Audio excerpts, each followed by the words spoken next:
When you first establish the hole, you must check the horizontal alignment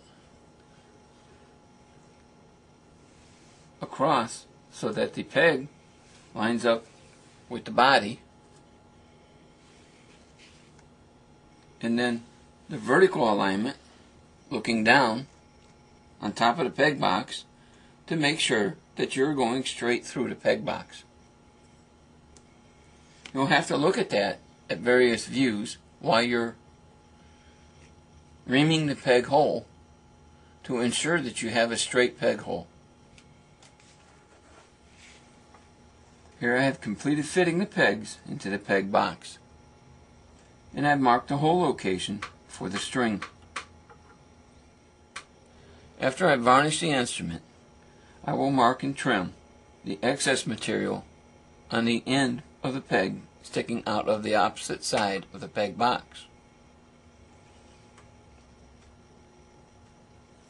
When you mark your holes, line up the hole even with the end of the knob so that you always know what position the hole is in by having the knob in a vertical position. The hole will be vertical and easier to put the string on. Here I've completed shaping the saddle nut. The saddle nut needs to blend in to each side and slowly curve into the top,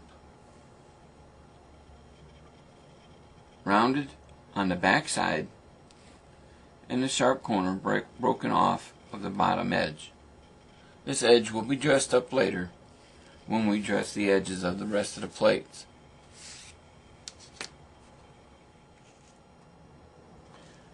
I'm going to lay out the string locations on the string nut with the string nut gauge. Place the gauge on the nut, centered to each side. Check your plan for the proper dimensions for your instrument. After you have laid out your string locations on the string nut, start with the G string using the round file sized for that string. Place it on the mark and lightly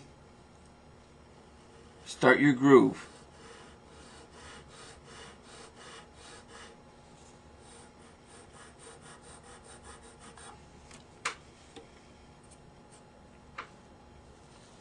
Once you have your groove started, turn your file over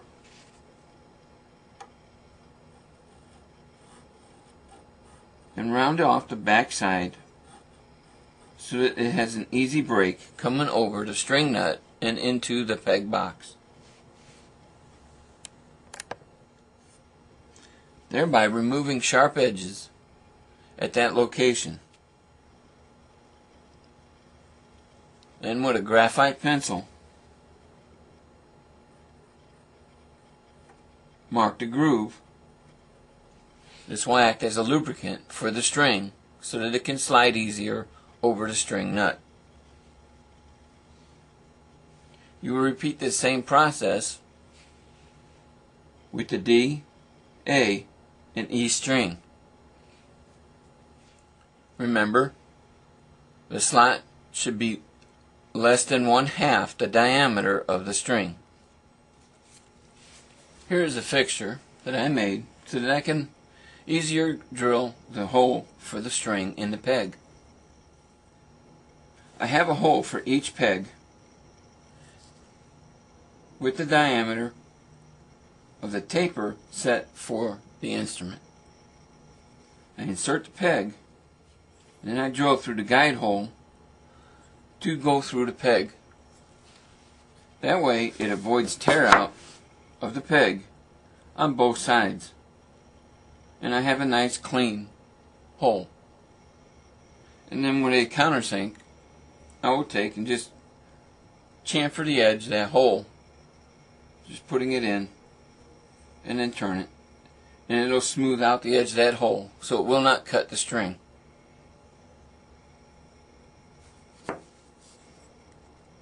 set the position of the hole up a little bit close to the knob end, because I know after I varnish the instrument and I re-ream the hole, the peg will actually go in a little bit more, and this hole for the string will end up in the middle of the peg box.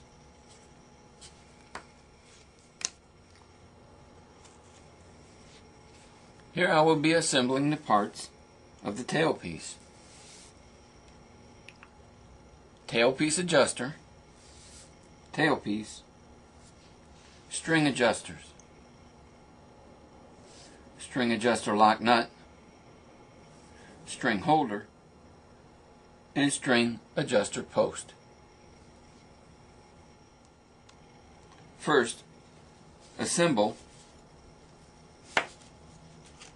the tailpiece adjuster into the tailpiece.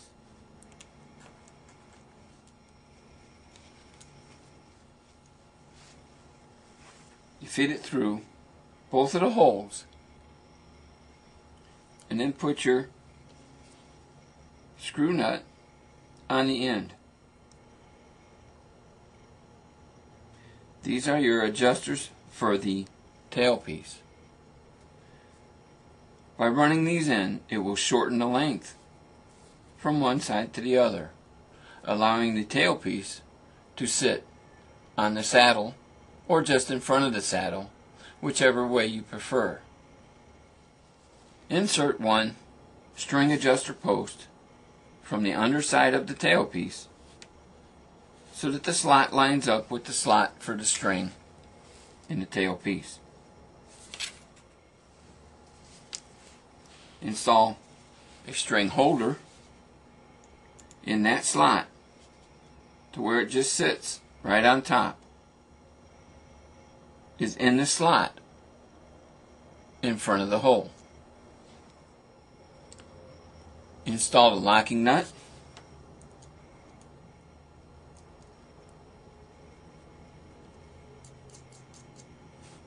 But do not tighten it. Install the string adjustment screw. Then tighten the locking nut onto the tailpiece. You want it significantly tight so as not to vibrate or come loose during playing, but you do not want to tighten it so much that it will actually crack the tailpiece. I will repeat this process for the remaining 3 holes. Here I have completed installing the tailpiece string adjusters. Check the underside of the tailpiece around the string adjuster posts to make sure that there is no cracks or splits that occurred while you were installing these parts. Check the area at the end of the tailpiece where the tailpiece adjuster attaches to make sure that there are no cracks or checks in that location.